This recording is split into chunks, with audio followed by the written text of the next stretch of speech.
大家好，我是小颖。芋头一直以来深受大家的喜爱，每一口咬下去都能感受到浓郁的芋头香气。它不仅可以作为一道单独的美食，还可以在各大餐厅、酒店被用来搭配各种饮品和甜点。今天小颖就来分享2道热门小吃，做法也非常简单。首先，我们先准备2个芋头，挑选时要先看外观表面完整的。再对比一下，2个芋头一样大的，你就挑轻一点的，因为芋头它除了扎实之外，它的重量会取决在芋头里面的松软度，它的口感就会松松的，吃起来特别香。用流动水把芋头表面清洗干净，下手把它搓洗干净，让它表面的杂质、泥土把它洗掉，因为我们在削皮的时候才不会因为这些表皮产生粘滑，在操作的时候也容易把芋头弄脏。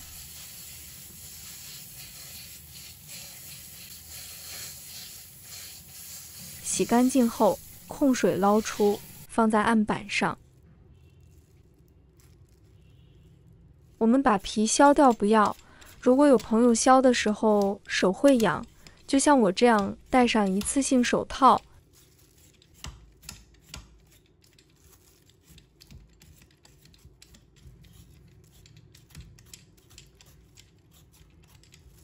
全部削好后，把它切成厚片，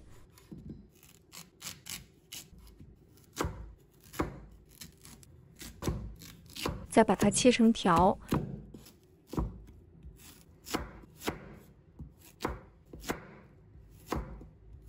然后用斜刀切小块，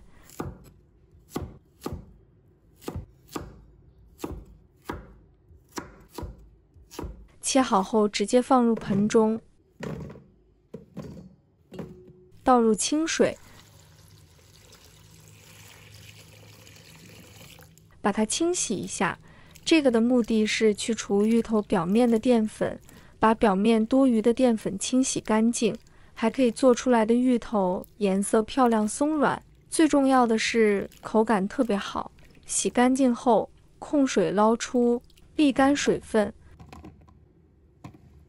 芋头沥干水分之后，芋头倒一半在电饭锅里面，倒入1小半碗清水，让芋头煮透煮熟，大概煮10分钟左右就可以。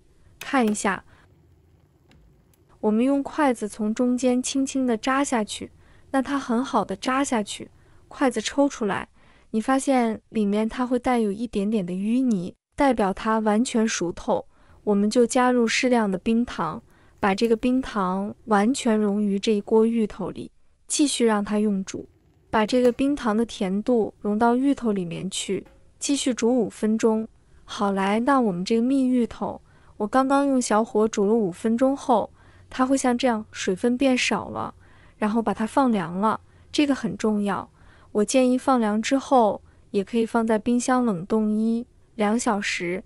接下来我们再来做另一道芋头，再准备一把小葱，把葱白部分切掉不要，把葱叶切成葱花。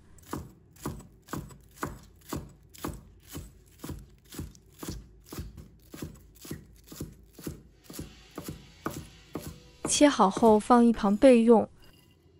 把芋头放入碗中，再加入1勺玉米淀粉，把它搅拌均匀。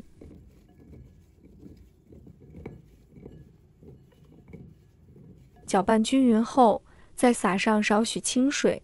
这一步的目的是让芋头吸收淀粉，然后再加入少许土豆淀粉，搅拌均匀。清洗芋头的目的是防止自带的淀粉氧化变黑，做出来的颜色不好看。加入淀粉的目的是使它颜色好看，同时也能锁住芋头中的水分，防止其流失，让每一块芋头都裹上薄薄的淀粉。搅拌均匀后，先放一旁备用，再准备1条苗条的青瓜。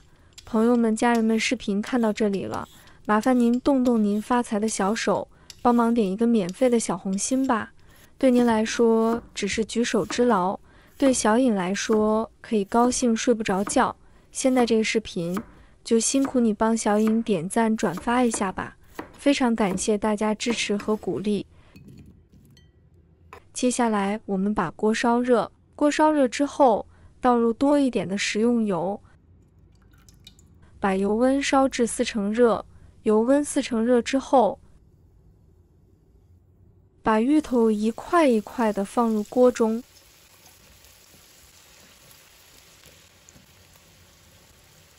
全部下锅后，先不要动它，否则芋头很容易碎。炸定型之后，用筷子给它搅拌一下，防止芋头粘连在一起，还能使芋头更好的受热均匀。炸至芋头全部飘起来之后，这样子就炸熟了，然后用漏勺给它捞出来，放入盘子中备用。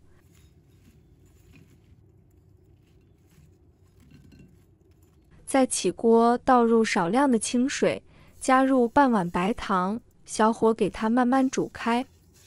记住，一定要用小火煮。水烧开之后，里面水分慢慢的蒸发，也开始冒大泡了。等会慢慢煮，它会变成小泡，煮成这个泡变得很密了，糖浆里面的水分基本挥发完成。把葱花加进来，再把炸好的芋头倒进来，就可以关火了。快速的把它翻拌均匀。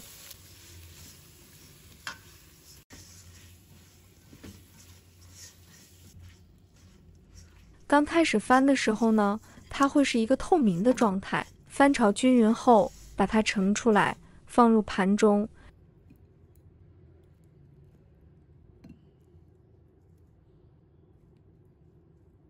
一道外酥里嫩的翻沙芋头就制作完成。这样做出来特别的干爽，特别香甜的，可以当茶点，都特别好。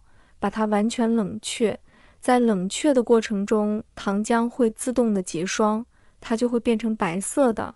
现在我们的蜜芋头也放凉了，放凉后它绵密很好，还有整个色泽，还有香气，会比吃热更好吃。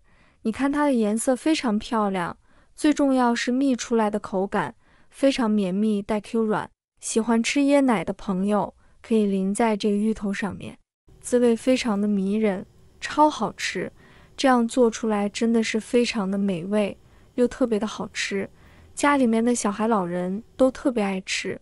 这2道美食，如果大家也喜欢，就收藏起来试一下吧。喜欢我的视频，记得点赞、关注、留言哦，点我头像。还可以看到更多简单的家常美食。我们下个视频再见。